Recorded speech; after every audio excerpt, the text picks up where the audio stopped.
የተወደዳችሁ ውድ ተመልካቾቼ ውድ ቤተሰቦቼ በአጭር ጊዜ ውስጥ ጥሬን ተከትላችሁ ወደ 70,000 ገደማ ቲክቶክ ቤተሰቦች እንዲሁም ደግሞ በዩቲዩብ ከ3,000 በላይ ተከታዮች ሆናችሁ አብራችሁኝ ስላላችሁ በእውነት ከልቤ አመሰግናለሁ። ዛሬው መሰናዶ ይዤላችሁ መጥቻለሁ። ዛሬም ከኔ ጋራ ቆይታ እናደርጋለን።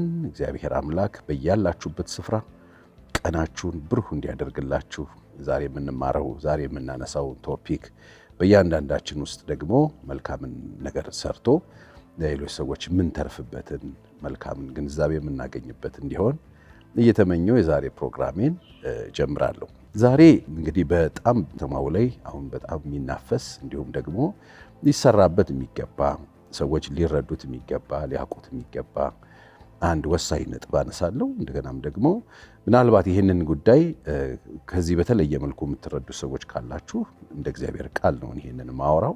በመጨረሻ ላይም ጥቅሶች ልሰጣችሁ እችላለሁ። ከዛ እግዚአብሔርን በቀሪ ዘመናችን ደግሞ ደስ አሰኝተን ማለፍ እንድንችል የሚያስችለንን ግንዛቤ እንድናገኝ ይረባል ብዬ ያሰብኩትን ነገር ነው ይዤ የመጣሁት። ዛሬ የምናነሳው ሀሳብ ስለ ሲንግል ማሞች ወይም ስለ ሲንግል ዳዶች ወይም ደግሞ ነጠላ እናት ወይም ነጠላ አባት ብቻቸውን ልጆች ስለሚያሳድጉ ሰዎች ነው የምናነሳው።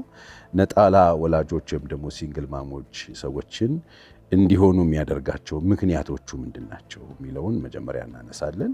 እንደተለመደው ይህን ፕሮግራም ለመጀመሪያ ጊዜ እያያችሁት ያላችሁ ሰዎች ላይክ አድርጉት፣ ሼር አድርጉት፣ ሌሎች ሰዎች እንዲደርስ አድርጉት። በዚህ መርሃ ግብር ማህበረሰብን ለመርዳት እንዲሁም ያለንን ነገር ለመስጠት ያዘኑትን ለማጽናናት፣ የወደቁትን ለማንሳት፣ የሳቱትን ለመመለስ፣ ግንዛቤ ለማስጨበጥ ያለችንን ትንሽ ነገር ይዘን የምንቀርብበት ፕሮግራም ነው።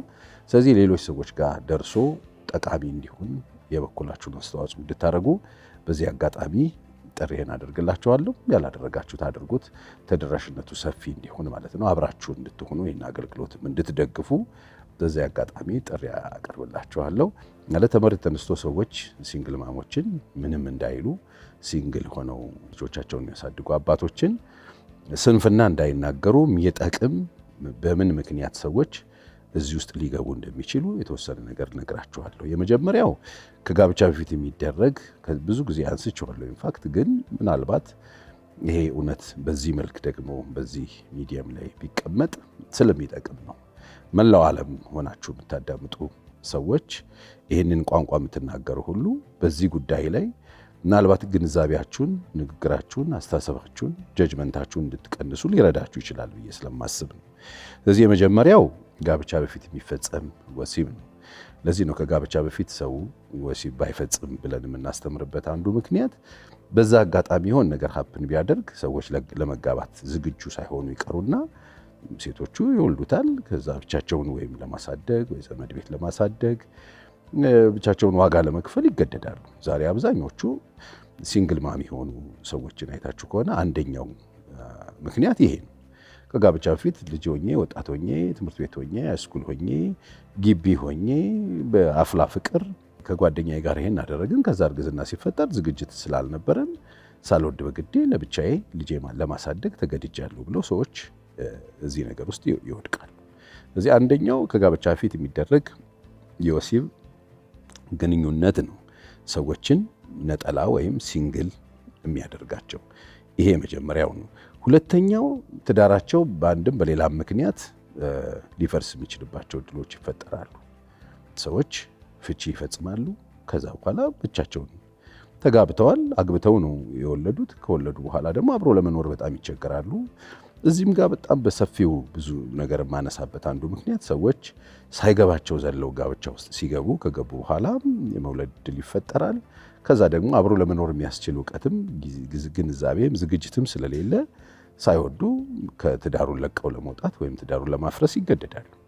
ከዚህ ውጭ ያለ ወይ አንደኛው ይሄ ነው። ስለዚህ ጋብቻ ውስጥ ከገቡ በኋላ ጋብቻው በትክክል አልሄድ ሲላቸው ያላቸው አማራጭ ፍቺ ይሆንባቸውና ከተፋቱ በኋላ ምን ይሆናሉ? ሳይወዱ በግዳቸው ነጠላ ወይም ሲንግል ማም ሲንግል ዳድ የመሆን እድል ያጋጥማቸዋል። ስለዚህ ከዚህም አደጋ ለመጠበቅ በዚህ አጋጣሚ ግንዛቤ ሳይኖራችሁ እየዘለላችሁ ትዳር ውስጥ የምትገቡ ሰዎች እየዘለላችሁ የገባችሁበት ትዳር ልጅ ይሰጣችኋል። አዎ። ከዛ በኋላ ስትወጡ ነጠላ የመሆን እድላችሁ ሰፊ ነው የሚሆነው።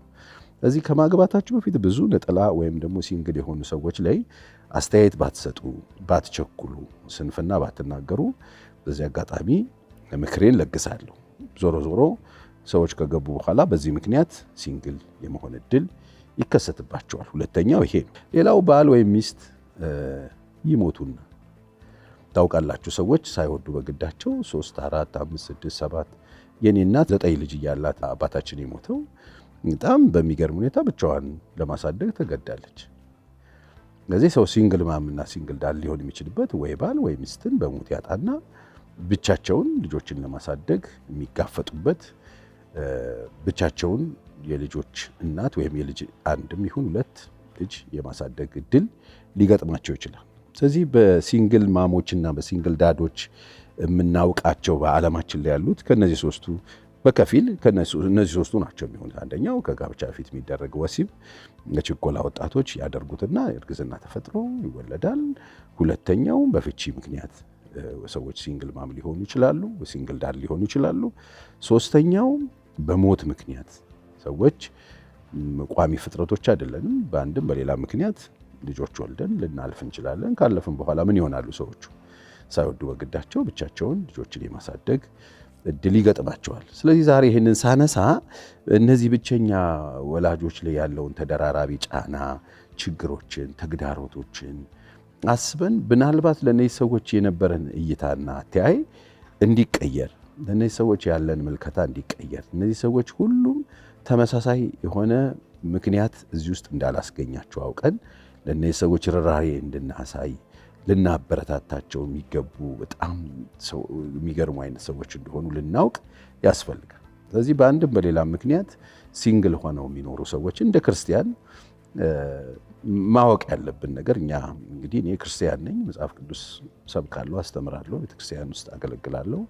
እንዲሁም በልዩ ልዩ ቦታ ላይ ደግሞ ቁጭ ብላችሁ የተለያየ ፕሮፌሽን ያላችሁ የተለያየ ሰዎች አላችሁ። ስታዳምጡኝ ይህን ማወራበት ምክንያት ስለ እነዚህ ሰዎች ያለን አስተሳሰብ እንዲቀየር፣ ለእነዚህ ሰዎች አሁን ባለንበት ሁኔታ ይህን እየሰማን ይህን እየተማርን ባለበት ሰዓት ምንድን ነው ፓስተር ቸሬ ለሲንግል ወይም ነጠላ ወላጆች ሊነግረን የፈለገው ብላችሁ ልባችሁንም ጆሮአችሁን ከፍታችሁ ብትሰሙኝ በጣም ደስ ይለኛል። እነዚህ ሰዎች ብቸኛ ወላጆች ከሚያጋጥሟቸው ችግሮቹን ጥቂቶቹን ነገር ልንገራችሁ። አንደኛው መንፈሳዊም ሆነ ስሜታዊ ድጋፍ የሚሰጣቸው ባለመኖሩ ልባቸው የሚዋለል ነው የሚሆነው። ማለት በቃ ድጋፍ የሚያስፈልጋቸው ስለሆኑ እነዚህ ድጋፍ የሚፈልጉ ሰዎች የሚዋሉ ናቸው። መንፈሳዊም ድጋፍ ያስፈልጋቸዋል፣ አካላዊም ድጋፍ ያስፈልጋቸዋል፣ ስሜታዊም ድጋፍ ያስፈልጋቸዋል። እነዚህ ነገሮች የሌሏቸው ማለት ናቸው። ስለዚህ በጣም ድጋፍ የሚፈልጉ በመሀል ላይ የሚዋለሉ ሰው የሚያስፈልጋቸው ኢሞሽናሊ በጣም ሰው የሚያስፈልጋቸው፣ ስፒሪቹዋሊም ሰው የሚያስፈልጋቸው፣ የሚጸልይላቸው፣ የሚያበረታታቸው፣ የሚያጽናናቸው ባሉበት ሁኔታ ውስጥ ድጋፍ የሚሆንን ድምፅ የሚያሰማቸው ሰው የሚፈልጉበት ሁኔታ አለ። ለእነዚህ ሰዎች እንደዚህ አይነት ሁኔታ ውስጥ ያሉት ድጋፍ ነው የሚያስፈልጋቸው። ጀጅ የሚያደርጋቸው ወይም የሚኮንናቸው ስሜታቸውን የሚጎዳ ሰው ሳይሆን የሚያስፈልጋቸው ስሜታቸውን ኦልሬዲ የተከሰተ ነገር ስለሆነ እዛ ነገር ላይ አቅም የሚሰጣቸው ጉልበት የሚሰጣቸው ሰው ያስፈልጋቸዋል። እና እነዚህ ሰዎች ይሄ ባለመኖሩ ይዋልላሉ። በቃ አሁን የተሻለ ነገር አለ፣ ራሳቸውን በራሳቸው እየወጡ እንግዲህ እውነት ከሆነ እሱ ስሜት ጥሩ ነው። የሚፈለገው ጥንካሬ ነው የሚያስፈልገው። አንድ ጊዜ ከሆነ በኋላ ምንም ሊደረግ አይችልም። እና እነዚህ ሰዎች በዚህ አይነት ሁኔታ ውስጥ ነው። ሁለተኛው እነዚህ ብቸኛ ወይም ሲንግል ማሞች ወይ ዳዶች አብዛኛውን ጊዜ የሚያሳልፉት ከልጆቻቸው ጋር ነው የሚሆነው። እንግዲህ ብቻቸውን ስለሆነ ልጆች የሚያሳድጉት ከልጆቻቸው ጋር ብቻ ስለሆነ ብዙ ጊዜ የሚያሳልፉት ወይ ደግሞ ከልጆቻቸው ብቻ ጋር ለማሳለፍ ስለሚገደዱ በሕይወታቸው ላይ ክፍተት ይፈጠራል። የሚረዳቸው ሰው ካላገኙ፣ የሚደግፋቸው ሰው ካላገኙ፣ እውቀት የሚሰጣቸው ሰው ካላገኙ፣ ያው ጠዋትና ማታ የሮጡ ለብቻቸው ልጃቸው ላይ ብቻ ስለሆነ ትኩረት የሚያደርጉት ሰው ያስፈልጋቸዋል። አብረው ከነሱ ጋር ብቻ ስለሆነ የሚያሳልፉት ከሌላ ሰው ጋር ለማሳለፍ የጊዜ እጥረት ይፈጠራል እና ልጆቻቸው በጣም ከመወደዳቸውም ደግሞ የተነሳ በጣም የሚወዱ ሰዎች ስለሆኑ እነዚህ ሰዎች አብሯቸው የሚረዳቸው፣ የሚያግዛቸው፣ እውቀትም የሚያካፍላቸው፣ ጸጋ የሚያካፍላቸው፣ የሚጸልይላቸው፣ የተለየ እይታ እንዲኖራቸው የሚያደርግ ሰው ጋር ግንኙነት አብረው የማይሆኑ ከሆነ ከልጆቻቸው ጋር ብቻ ለማሳለፍ ይገደዳሉ። ከዛ ደግሞ አስቡት በቃ የሚኖራቸውን ሁኔታ መንፈሳዊ እድገት ሊሆን ይችላል፣ ኢሞሽናሊም ያላቸው ነገር ሊሆን ይችላል፣ መረጃዎችን የማግኘት እድል ሊሆን ይችላል፣ እየጠበበባቸው ይመጣል። ኃላፊነት ላይ ስለሆነ ተወጥረው የሚቆዩት ማለት ነው። ሌላው ነገሮችን ለማገናዘብም ሆነ ለመረዳት ችግር ሊፈጠርባቸው ይችላል። ምክንያቱም እነሱ እዛ ጋር ብቻ ስለሆነ ያሉት የሚፈጠሩትን ነገሮች ከዛ በኋላ ያሉት ነገሮች ከሰዎች ጋር ያለውን ሁኔታ ለመረዳት በጣም ክፍተት ይፈጠርባቸዋል። ታይማቸውን በሙሉ ልጆቻቸው ስለሆነ የሚወስድ አይታችሁ ከሆነ እኔ ለልጄ በቃ የልጄን ነገር ብቻ ነው የሚሉ ሰዎች ትሰማላችሁ። እኔ ልጄ ላይ ነው አሁን ልጄ ዓለሜ ናት፣ ልጄ ዓለሜ ነው፣ በቃ እኔ ሌላ ህይወት የለኝም፣ እኔ ሌሎችንም ሰዎች አላገኝም፣ ብዙ ኔትወርክ ከሰዎች ጋር አንዳንድ ጉዳዮች ላይ አልሄድም፣ ከሰዎች ጋር አሁን ግብዣ አልሄድም፣ እንትን አልሄድም የሚሉ ሰዎች አሉ። እና ፎከሳቸው እዛ ጋር ብቻ ስለሚሆን ክፍተት ይፈጠራል፣ ህይወታቸው ላይ ክፍተት ይፈጠራል። ነገሮችን በቀላሉ ለመገንዘብ ያለውን ሁኔታ ለመረዳት ይቸገራሉ። እውነት ነው ልጆቻቸውን መውደዳቸው በጣም ጥሩ ይሆንና እነሱ ለልጆቻቸው ብቻ የሚያደርጉት ነገር ላይ ብቻ ስለሆነ ፎከስ የሚያደርጉት ለነሱ የሚያደርግላቸው አካል ለነሱ ጥላ የሚሆናቸው እውቀት ሊሆናቸው የሚችል አቅም ሊሰጣቸው የሚችል ሊያግዛቸው የሚችል ኢሞሽናሊ ሜንታሊ የሚረዳቸው ሰው ያስፈልጋል። እና የመወሰን ነገር ሊፈጠር ይችላል። ብቸኛ ሶስተኛው ገቢያቸው የሚመሰረተው የሚያገኙት ገቢ በአንድ ሰው ላይ ብቻ የተመሰረተ ስለሆነ እጥረቶች ሊገጥማቸው ይችላል። ምክንያቱም አንድ ስለሆኑ ኑሯቸውን ለመግፋት የቤት ኪራይ ከፍሎ ቀለብ ሰፍሮ ልጅ አሳድጎ የልጆች ትምህርት ቤት ከፍሎ ምናምን ለመኖር ለብቻቸው ለማሳደግ የፋይናንስ ችግር ሊገጥማቸው ይችላል። የአቅም ውስንነት ይፈጠራል። ምክንያቱም ይህንን መረዳት በጣም አስፈላጊ ነገር ነው። እንደዚህ እንደምናስበው ነገሮች ቀላል አይደሉም። ዛሬ ባልና ሚስት እንኳን እየሰሩ እናትና አባት ያሉበት ኃላፊነት ሁለቱም የሚወጡበት ቤት እንኳን ልጆችን ለማሳደግ በጣም ከባድ እየሆነ ነው ያለው። እነዚህ ደግሞ ብቻቸውን ሲሆኑ የሁሉም ነገር ተደራራቢ ኃላፊነት እነሱ ጋር ብቻ የሚገጥማቸው እነዚህ ነገሮችን ለብቻቸው ግብአቶችን ለማግኘት ለብቻቸው አቅም አደራጅተው ነገሮችን አስተካክሎ ለመሄድ የመቸገር ነገር የአቅም ሁኔታ ይፈጠራል ማለት ነው። እንግዲህ የሚገጥማቸውን ጥላ ወላጆች እንግዲህ እንዳልኳችሁ በጣም ብዙ ክፍተት ነው ያለባቸው። ይህን ስል ሁሉም ላይሆን ይችላል፣ ግን ዞሮ ዞሮ እንደ መንፈሳዊ ሰው ባሳለፍናቸው 30 ዓመታት በቤተክርስቲያን አገልግሎቴ ውስጥም ያገኘሁትን ያየሁትን ስትራግል የሚያደርጉ ብቸኛ ልጃቸውን ለብቻ የሚያሳድጉ ሰዎች ብዙ እጥረት ሲገጥማቸው ሲቸገሩ አይቻሉ። ስለዚህ ለልጆቻቸው አስፈላጊ ሁሉ ነገር ለማሟላት እጥረት ይገጥማቸዋል። የአቅም ውስንነት ይመጣል። አንዳንዶች ያንን አቅም እንትን ለማለት የነሱ ያልሆነውን ማንነት ተላብሰው ያንን ገቢ ለማግኘት ያንን ችግር ለመፍታት ብዙ ዋጋ ሲከፍሉ ይታያሉ እና በጣም ስትራግል የሚያደርጉ ሰዎች ናቸው። ስለነዚህ ሰዎች ያለን አስተሳሰብ እነዚህ ሰዎችን ትኩረት ሰጥተን በአካባቢያችን ሆኑ በሰፈራችን በቤተሰባችን ማናይ ሰዎች ካለን ቆም ብለን ብናይ ብናስባቸው በጣም ጥሩ ነው። አራተኛው ብቸኛ ወይም ነጠላ ወላጆች ከራሳቸው አልፈው ለልጆቻቸው መንፈሳዊ ስሜትም ድጋፍም መስጠት ስለሚጠበቅባቸው ችግራቸውን ወይም ደግሞ የሚደርስባቸው ችግር በጣም ተደራራቢ ነው። የራሳቸው መንፈሳዊ ህይወት አለ፣ የልጆቻቸው መንፈሳዊ ህይወት አለ፣ የልጆቻቸው ህይወት አለ፣ የራሳቸው ህይወት አለ። ድርብርብ ነው ችግሩ ማለት ለብቻቸው ስለሆነ እንግዲህ ብዙ ጊዜ እናገራለሁ። ልጆች ሲወለዱ ሁለት ታንከር አለ ውስጣቸው። እናት የሚሞላው አለ፣ አባት የሚሞላው አለ፣ ሚስት የምትሞላው አለ፣ ባል የሚሞላው አለ፣ ሴት የሚሞላው አለ፣ ወንዱ የሚሞላው አለ። እንደየጾታቸው እንደየኃላፊነታቸው እንደተሰጣቸው ስራ ኦርደር ልጆች ውስጥ በየግል የሚሞሉት ነገር አለ። ስለዚህ አሁን አንዱን አካል ሲያጡ ብቻቸውን ነው ማለት ነው የሁለቱንም ስራ የሚሰሩት እና በጣም አቃላችሁ የምታዩትም ሲንግል ለመሆንም በጣም የምትሯሯጡም ሰዎች ኃላፊነቱ በጣም ድርብርብ ነው። እንደዚህ እንደምታስቡት አንድ ወለድ አድርጌ ቤቴ ስትር ብዬ እየኖርኩኝ በቃ ዘር ተክቼ ምናምን እንደምትሉት አይደለም። ኃላፊነቱ በጣም ጥልቅ። እናንተ ብትሉ እንኳን ልጆቹ ይፈልጉታል። ተፈጥሯቸው እንደዛ ስለሆነ በወንድና በሴት ስለሆነ የሚያድጉት እና እነዚህ ሰዎች የሚያልፉበት መከራ በጣም ድርብርብ ነው። እንዳልኩት መንፈሳዊ ድጋፍ ልጆቻቸው ማድረግ አለባቸው። የልጆቻቸው መንፈሳዊ ህይወት የተስተካከለ እንዲሆን፣ የልጆቻቸው አእምሮ ጥሩ እንዲሆን፣ የልጆቻቸው ትምህርት ጥሩ እንዲሆን፣ ጤናቸው የተስተካከለ እንዲሆን ምግባቸው ይዘጋጃል። የልጆቹ ትምህርት ጥሩ እንዲሆን ለትምህርታቸው ትኩረት ይሰጣሉ። መንፈሳዊ ህይወታቸው በእምነታቸው ጥሩ እንዲሆን የሚችሉትን ይህንን ሁሉ ማን ነው የሚሰራው? ያ ብቸኛ ወይም ነጠላ ወላጅ ነው ማለት ነው። ስለዚህ ድርብርብ ስራ ነው ያለባቸው እነዚህ ብቸኛ ወይም ነጠላ ቤተሰቦች ወላጆች ዘርፈ ብዙ ችግር እንደሚያሳልፉ ወቁና በብዙ ችግር ውስጥ ብዙ ስትራግል እያደረጉ እንዳለ አስባችሁ ከዛሬ ጀምሮ አይናችሁን ከፍታችሁ ስታዩቸው በርህራሄ እንድታዩቸው ለማስገንዘብ ነው እዚህ ጋር ያለሁት። አምስተኛውና የመጨረሻው ምሳሌ የሚፈልጉበት ሁኔታ አለ። ሞዴል የሚፈልጉበት ሁኔታ አለ። ወላጆቹ ለልጆቹ ሞዴል ይሆናሉ። እንግዲህ ባል ብቻ እያሳደገ ከሆነ የሚስትን ወይም የእናትን ፊገር ይዞ የሚጫወት ሰው ያጣሉ ልጆቹ። ስለዚህ አባትን ብቻ ነው የሚያውቁት ማለት ነው። እናት ብቻ የምታሳድጋቸው ከሆነ አባትን አያውቁም ማለት ነው። አይታችሁ ከሆነ በሪሌሽንሺፕም ሜሬጅም ላይ ሲቸገሩ ታገኛላችሁ። ያኛውን ነገር እኔ አላውቀውም፣ እንደዚህ ወንድ አላውቅም። በእናት ብቻ የሚያድግ ልጅ አሁን ስለ ወንድ በምን ያውቃል? በአባት ብቻ የሚያድግ ልጅ ስለ ሴት በምን ያውቃል? ስለዚህ ይሄ ክፍተት ይፈጠራል። እነዚህ ልጆቻቸውን በአባትና በእናት ባለማደጋቸው ምክንያት ያ ክፍተት እንዳይፈጠር ደግሞ በጣም ሲሰቃዩና ሲሳቀቁ ታያላችሁ። የሚችሉትን ሁሉ የሚያደርጉ ዋጋ እየከፈሉ ያሉ ሰዎች አሉ።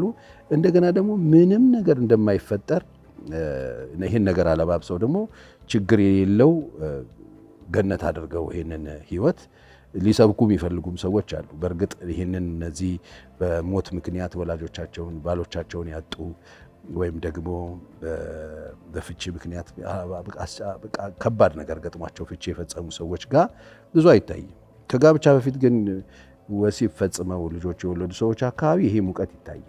አንዳንድ ጊዜ ትንሽ የማሞቅ ነገር አለ። ነገሩን እንደ ልክ ለማድረግና ይሄን ልክ ወደ አልተፈለገ ጠርዝ ይዞ እየሄዱ ችግር ሲሆን ታያላችሁ። ስለዚህ ምንድን ነው አሁን ፓስተር ቸሪ ልትነግረን የፈለግከው? እነዚህ ሲንግል ማሞች ወይም እነዚህ ሲንግል ዳዶች በህይወታቸው በቂ የሆነ ስትራግል የሚያደርጉበት በቂ የሆነ መከራ አላቸው። በቂ የሆነ ፈተና አላቸው። ልጅን ለብቻ ማሳደግ በጣም ከባድ ነው። ልጅን ለብቻ አይደለም ባልና ሚስት ሆነን ልጆችን ለማሳደግ እንዴት ፈታኝ እንደሆነ እንዴት ከባድ እንደሆነ ያሳደግን ሰዎች እናውቃለን። ስለዚህ እነዚህ ሰዎች እያለፉበት ያለው መከራ እያለፉበት ያለውን ችግር ተረድተን እያለፉበት ባለው ችግር ውስጥ የሚያልፉትን እነዚህን ሰዎች አንደኛ ምንም ማድረግ ባንችል ልንጸልይላቸው፣ በርህራሄ ልናይ፣ ከጀጅመንት በጸዳና ከፍርድ ነፃ በሆነ ሁኔታ ለእነዚህ ሰዎች አዘኔታ ብናሳይ በጣም ጥሩ ነው እና ሁሉንም አንድ ላይ ጠቅለን አንድ ጠርሙስ ውስጥ ለመክተት የምናደርገውንም ጥረት ማቆም ይኖርብናል። ስለዚህ ይሄ ከሆነ ምንድን ነው ታዲያ ማድረግ ያለብን? እንደ ቤተ ክርስቲያን፣ እንደ ክርስቲያን፣ እንደ አንድ ዜጋ፣ እንደ አንድ ቤተሰብ እንግዲህ ሀገር ስለሆነ አሁን እዚህ እየሰራን ያለ ነው።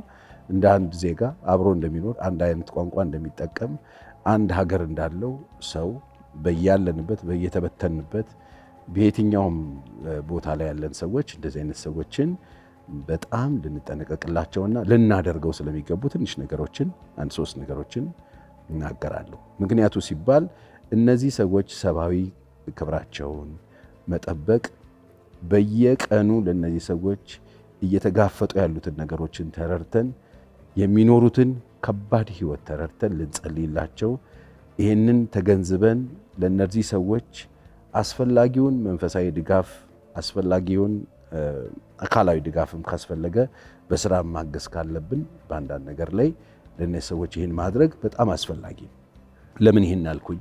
እዚህ ጋር ነው ጥቅስ የምንጠቀሙ። ይህንን ስናደርግ እምነት እንዳለው ሃይማኖት እንዳለው እግዚአብሔርን እንደሚያከብር እግዚአብሔርን አመልካለሁ ብለን የምናስብ ከሆንን አንደኛውና ዋናው እግዚአብሔርን አመልካለሁ የሚል ሰው ሊያደርገው የሚገባው ነገር ቢኖር ይሄንን ነው። መጽሐፍ ቅዱስ ያዕቆብ ምዕራፍ 1 ቁጥር 27 ላይ ንጹህ የሆነው ነውር የሌለበት አምልኮ፣ ንጹህ የሆነ ነውር የሌለበት አምልኮ እጅ አንስቶ መዘመር አይደለም፣ ኪቦርድ እየቀጠቀጡ መጨፈር አይደለም። ንጹህ የሆነ ነውር የሌለበት አምልኮ በጣም በሚያምር ድምፅ የተሰረቀረቀ ነገር ማቅረብ አይደለም። መጽሐፍ ቅዱስ ያዕቆብ ሲነግረን ይሄ አምልኮ በእግዚአብሔር አብ ዘንድ ይህ ነው ይላል። ምንድን ነው እሱ? ይህ ነው ምንድን? ወላጅ የሌላቸውን ልጆች ባልቴቶችን፣ አያችሁ፣ ለብቻ እያደጉ በአንድ ነጠላ እናት ወይም አባት የሚያድጉ ልጆችን እና እነዚህን የወለዱ ወላጆችን በመከራቸው መጠየቅ፣ በመከራቸው መፍረድ ሳይሆን በመከራቸው መጠየቅ፣ ለልጆቹ ርህራሄ ማሳየት አምልኮ ነው። በመከራ ውስጥ ያለችን ባልቴት ብቻዋን ልጅ የምታሳድግን ሴት መጠየቅ አምልኮ ነው። መጠየቅ ከዛስ በዓለምም ከሚገኝ እድፍ ሰውነትን መጠበቅ ነው ይላል። ንጹሕ የሆነው አምልኮ፣ ነውር የሌለበት አምልኮ። አይገርማችሁ? ስለዚህ እንደዚህ አይነት መከራ ውስጥ እያለፉ ያሉ ሰዎችን እግዚአብሔር ቃል እንደዚህ ነው የሚናገረው። አይገርም? አይፈርድባቸውም። ጠይቋቸው። እነዚህ ሰዎችን ተረዷቸው፣ አግዟቸው እንጂ ፈረዱባቸው አይደለም። መጠየቅ፣ በመከራቸው መጠየቅ። ብቻቸውን ስትራግል ሲያደርጉ አይታችሁ ቸል አትበሏቸው፣ አግዟቸው። እነዚህን መጠየቅ ምን ንጹሕ አምልኮ ነው። እግዚአብሔር የሚወደው አምልኮ እሱን ነው ይለናል። ስለዚህ እነዚህ ብቸኛ ወላጆች፣ እነዚህ ነጠላ ሆነው ብቻቸውን ዋጋ እየከፈሉ ያሉ ወላጆችን ምን እናድርግላቸው? እንደ እምነት እንዳለው ሰው ካላችሁ ጠይቋቸው። መጠየቅ ነው። በመከራቸው ደግሞ ካላችሁ እርዱ፣ አግዙ፣ ደግፏቸው። የበታችነት ስሜት እንዲሰማቸው አታድርጉ። እነዚህን ሰዎች በየቦታው እየጠራችሁ ወላጅ የሌላቸው ልጆች እያላችሁ እየሰበሰባችሁ ፎቶ እያነሳችሁ ቪዲዮ እየቀረጻችሁ እነዚህን ሰዎች ችግራቸውን የደረሰባቸውን መከራ ብቻዋን ዋጋ እየከፈለች ያለችን እናት ቪዲዮ እየቀረጹ የእሷን ሰቀቀን የእሷን መከራ መሸጥ በጣም ነውር ነው፣ ነውር። እነዚህ ሰዎች መጠየቅ መቅረጽ አይደለም የሚለው። እነዚህ ሰዎች በመከራቸው መደገፍ ነው፣ መቅረጽ አይደለም የሚለው። የእነዚህ ሰዎችን መከራ አውጥቶ ለገቢ መጠቀም አይደለም የሚለው። ምክንያቱም እነዚህ ወላጅ የሌላቸው ልጆች ያድጋሉ። እነዚህ ባልቴቶች ነገ ታሪካቸው ይቀየራል። ጊዜና ሁኔታ እዚህ ውስጥ ከቷቸዋል። ዛሬ ከዚህ ነገር ውስጥ ወጥተው ነገ ሌላ ሰው የሚሆኑበት እድል አለ። ስለዚህ እንደዚህ አይነት ሰዎችን እንባ የምትሸጡ ሰዎች ብትታቀቡ ጥሩ ነው፣ ብትታቀቡ ጥሩ ነው። ወላጅ የሌላቸው ልጆች ለመርዳት የምታስቡ ሰዎች እየቀረጻችሁ ሽያጩን ብታቀቡ ጥሩ ነው። አንደኛ በእግዚአብሔር ፊት ክብር አያመጣላችሁ። እንግዲህ አሁን ይሄንን ካልኩኝ እነዚህ ብቸኛ ወይም ነጠላ ወላጆች ደግሞ ልታውቁት የሚገባውን ነው የምናገረው።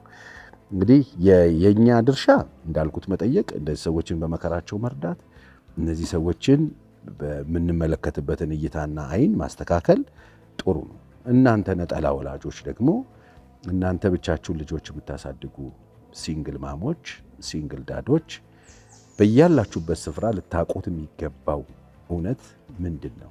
እናንተ ሲንግል ማሞች፣ እናንተ ሲንግል ዳዶች ብቻችሁን ልጅ እያሳደጋችሁ ያላችሁ ጀግኖች፣ ብቻችሁን ልጆች እያሳደጋችሁ ያላችሁ ወላጆች፣ ለብቻ እየኖራችሁ ያላችሁ ወላጆች፣ ብቸኝነት በጣም የሚሰማችሁ ሰዎች ልታውቁት የሚገባው ነገር ጋብቻ የህይወት መጨረሻ ግብ አይደለም።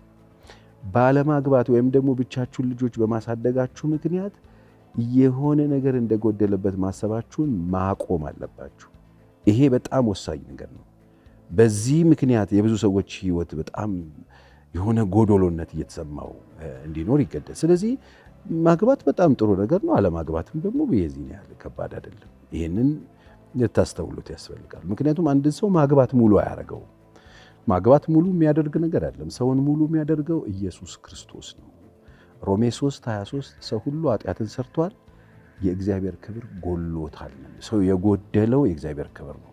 ያንን የእግዚአብሔር ክብር ደግሞ በቀራኒው መስቀል ላይ ጌታችንና መድኃኒታችን ኢየሱስ ክርስቶስ ለሰዎች ልጆች ሰጥቷል። ስለዚህ በምድር ላይ የሚቀር ጉዳይ እንደሆነ ስለ ጋብቻን ማሰብ አለባቸው።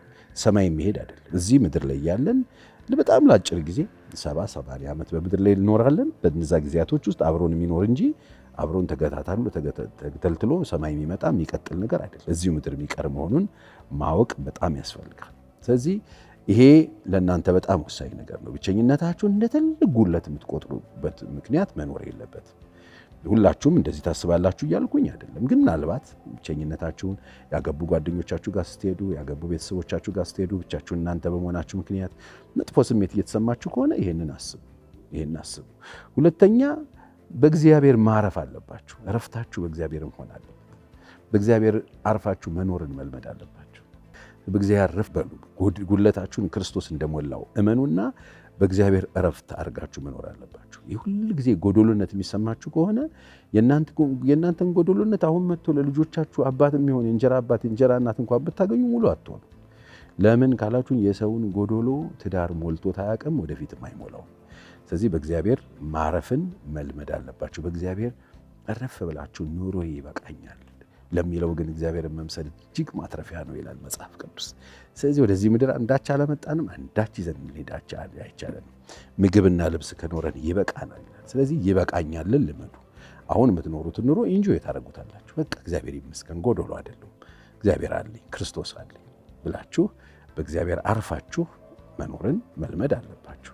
ሶስተኛው እና የመጨረሻው ፖይንቴ የተሰራ ትዳር ባይኖራችሁም እንኳን እግዚአብሔር ቤተሰብ እንዲሆኗችሁ የሰጣችሁን ወንድም፣ እህት፣ ጓደኞች፣ አካባቢያቸው ያሉትን ሰዎች በስነ ስርዓት ያዟቸው፣ እግዚአብሔር ቤተሰብ ስለሰጣቸው። ስለዚህ ቤተሰብ የለኝም እኔ ብቸኛ ነኝ ምናምን የምትሉትን ተው፣ ወንድም እህቶቻችሁን ተጠቀሙት። እናንተ ወንድሞቻችሁን እህቶቻችሁን የቅርብ ብላችሁ እግዚአብሔር የሰጣችሁን ወዳጆች እንደ ቤተሰብ መቁጠር ጥሩ ነው።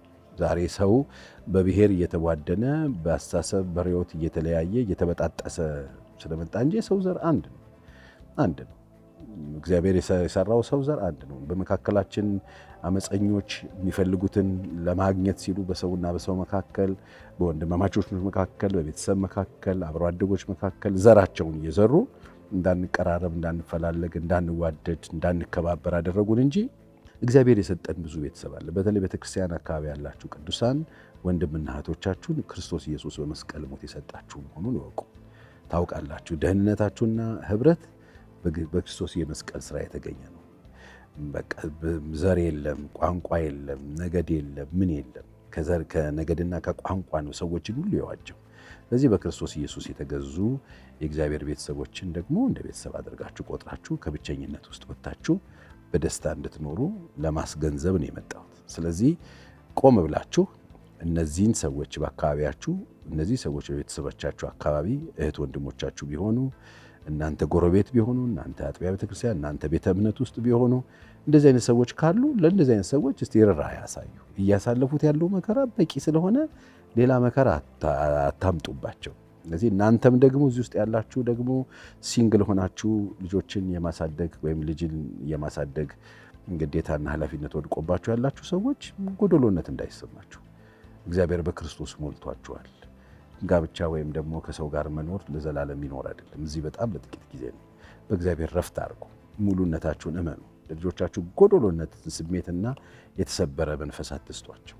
እግዚአብሔር በዘመናችሁ ሁሉ ይባርካችሁ። ዛሬ ይዤላችሁ የመጣሁት ይህንን ይመስላል። እስቲ በዚህ ጉዳይ አካባቢያችሁ ካሉ ሰዎች ጋር ከዚህ በፊት የነበራችሁ መስተጋበር ምን እንደሚመስል ኮሜንት መስጫው ላይ ኮሜንቶቻችሁን አስቀምጡልኝ። በሚቀጥለው ጊዜ ደግሞ በተለየ ርዕስ ተመልሼ እመጣለሁ።